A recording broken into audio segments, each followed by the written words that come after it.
რუსთავში სპორტის სხვადასხვა სახეობის 21-მა სპორტსმენმა, 7-მა გუნდმა და რუსთაველმა მწვრთნელებმა 2024 წელს მიღწეული განსაკუთრებული წარმატებისათვის მერის სპეციალური ჯილდო და ფულადი პრემია მიიღეს. რუსთავის მერია ახალგაზრდების სპორტით დაინტერესების მიზნით წარმატებულ სპორტსმენებს სპეციალური სტიპენდიითაც უზრუნველყოფს. 2021 წლიდან დღემდე სტიპენდიის ოდენობა 125%-ით არის გაზრდილი.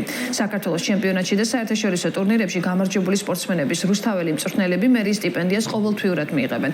რუსთაველი სპორტსმენების დაჯილდოების ცერემონიას აღმასრულებელი და საკანონმდებლო ორგანოს წარმომადგენლები დაესწრნენ.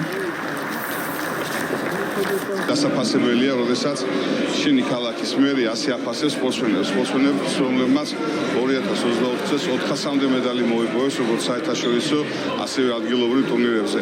რა თქმა უნდა, ეს არის ჩვენი სიძლიერე, ქართული სპორტის სიძლიერეა და მე თითოეულ სპორტსმენს, რომლებმაც დღევანდელი ჯილდო მიიღეს, მინდა მიულოცო ეს ჯილდო. ტრადიციულად ჩატარდა წლის, ესე ვთქვათ, შეჯამება.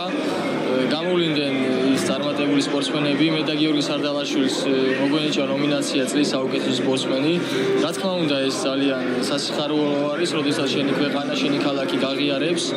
ეს ჩვენთვის შეიძლება ჩემპიონობაზე ძვირფასი იყოს. ჩვენმა გუნდმა შევაჭამეთ და მიულოცეთ ის წარმატებები, რაც ჩვენ რუსთაველ სპორტსმენებს ჰქონდათ, იმ სიახლეებთან ერთად, რაც სპორტის განვითარებისთვის ჩვენ გუნდს აქვს დაგეგმილი. ერთ-ერთი დღეს, რაც გავაჟღერეთ, არის ის, რომ ჩვენი მწვრთნელებიც მიიღებენ სტიპენდიას, რომ არა ამ ადამიანების ძალისხმევა, სიყვარული და მონდომება ჩვენ სპორტსმენებს ამ ხელა წარმატება ნამდვილად არ ექნებოდა.